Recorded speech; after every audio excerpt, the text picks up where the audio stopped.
Hello दोस्तों, कैसे हैं आप सभी। आशा करता हूँ सब लोग अच्छे होंगे, स्वस्थ होंगे, मस्त होंगे। सो दोस्तों, हम लोग देख रहे हैं स्टैटिक जीके, जिसमें कि आज हम लोग टेस्ट सीरीज नंबर 20 को देखने वाले हैं। तो चलिए स्टार्ट करते हैं और देखते हैं आज का पहला क्वेश्चन। तो बोल रहा है, भारतीय रेयर अर्थ लिमिटेड का मुख्यालय कहाँ स्थित है। तो भारतीय रेयर अर्थ लिमिटेड का जो मुख्यालय है वो मुंबई में स्थित है। ठीक है, मुंबई में, याद रखेंगे। ऑप्शन नंबर डी इसका करेक्ट हो जाएगा। चलिए देखते हैं क्वेश्चन नंबर 2। बोल रहा है कि RCEP का फुल फॉर्म क्या है। RCEP का जो फुल फॉर्म है वो क्या है। तो इसका आंसर हो जाएगा रीजनल कॉम्प्रिहेंसिव इकोनॉमिक पार्टनरशिप। ठीक है, ऑप्शन नंबर बी इसका करेक्ट हो जाएगा। RCEP का फुल फॉर्म होता है रीजनल कॉम्प्रिहेंसिव इकोनॉमिक पार्टनरशिप। चलिए देखते हैं क्वेश्चन नंबर 3 को। बोल रहा है कि गोवा के अंतिम पुर्तगाली गवर्नर जनरल ने अपने देश के प्रधानमंत्री के आदेश की अवज्ञा करते हुए भारतीय सेना के सामने शक्तिपूर्वक समर्पण कर दिया था। उस गवर्नर जनरल का नाम क्या था। तो उसका जो नाम था वो वास्लो डी सिल्वा था। ठीक है, वास्लो डी सिल्वा। चलिए देखते हैं क्वेश्चन नंबर 4। बोल रहा है कि छऊ किस राज्य का नृत्य है। तो जो छऊ है वो किस राज्य का नृत्य है। तो झारखंड राज्य का है। ठीक है, ऑप्शन नंबर सी इसका करेक्ट हो जाएगा। चलिए देखते हैं क्वेश्चन नंबर 5। बोल रहा है कि केंद्रीय औषधीय एवं सुरभि पादप संस्थान कहाँ स्थित है। तो ये बताना है कि केंद्रीय औषधि एवं सुरभि पादप संस्थान जो है वो कहाँ है। तो ये जो है वो लखनऊ में स्थित है। ठीक है, ऑप्शन नंबर बी इसका करेक्ट हो जाएगा। चलिए देखते हैं क्वेश्चन नंबर 6। बोल रहा है कि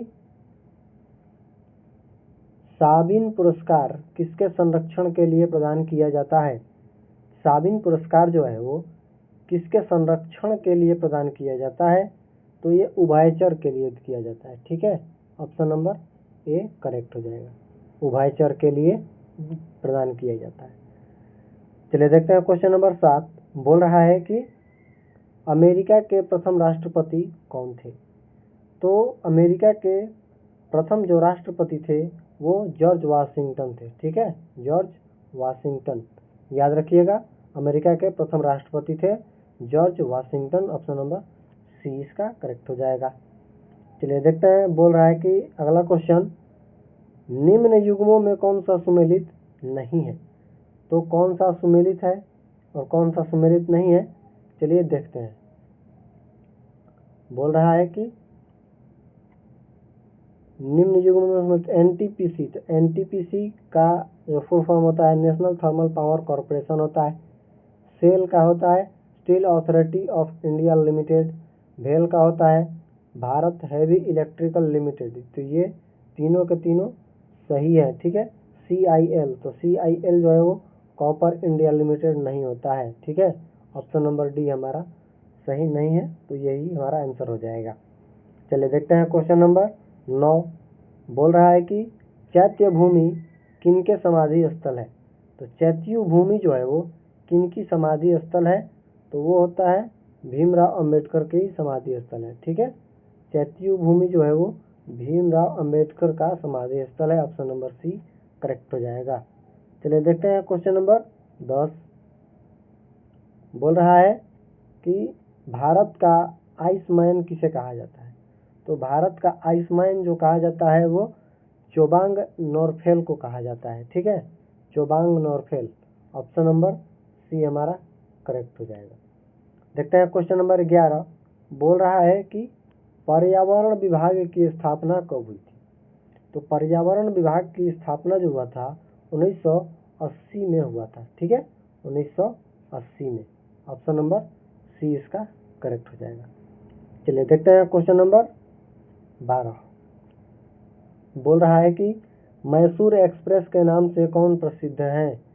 तो मैसूर एक्सप्रेस के नाम से जो प्रसिद्ध है वो जवागल श्रीनाथ थे। ठीक है, जवागल श्रीनाथ मैसूर एक्सप्रेस के नाम से प्रसिद्ध है। ऑप्शन नंबर डी इसका करेक्ट हो जाएगा। देखते हैं क्वेश्चन नंबर 13। बोल रहा है कि 3 बीघा गलियारा विवाद किन दो देशों के बीच था?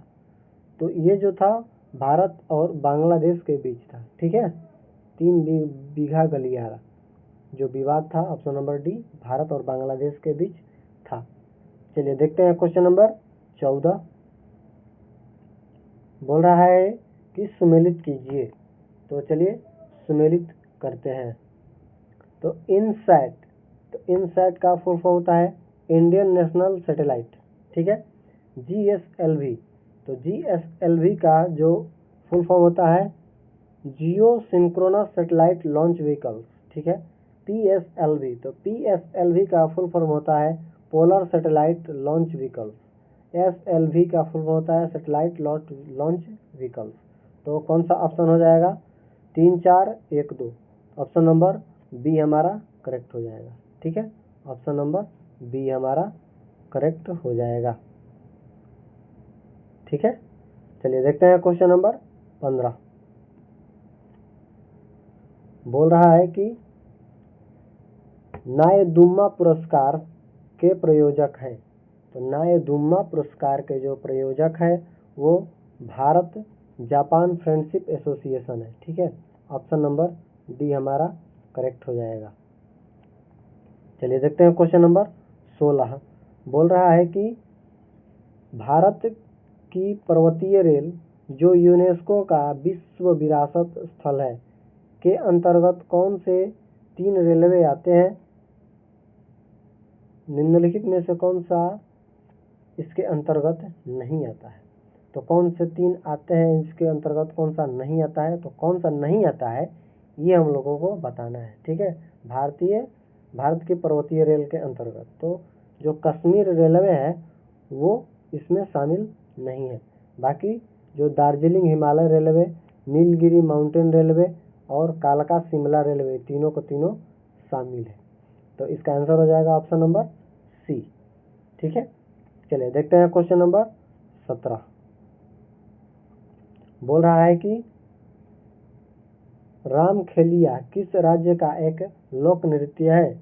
तो रामखेलिया जो है वो बिहार का लोक नृत्य है। ठीक है, बिहार का लोक नृत्य है। ऑप्शन नंबर सी इसका करेक्ट हो जाएगा। चलिए देखते हैं क्वेश्चन नंबर 18। बोल रहा है कि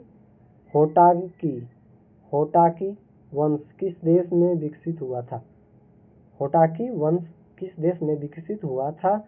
तो ये हुआ था अफगानिस्तान में। ठीक है, अफगानिस्तान में। चलिए देखते हैं क्वेश्चन नंबर 19। बोल रहा है कि अनिबर्न लाहरी किसके साथ जुड़ा हुआ है?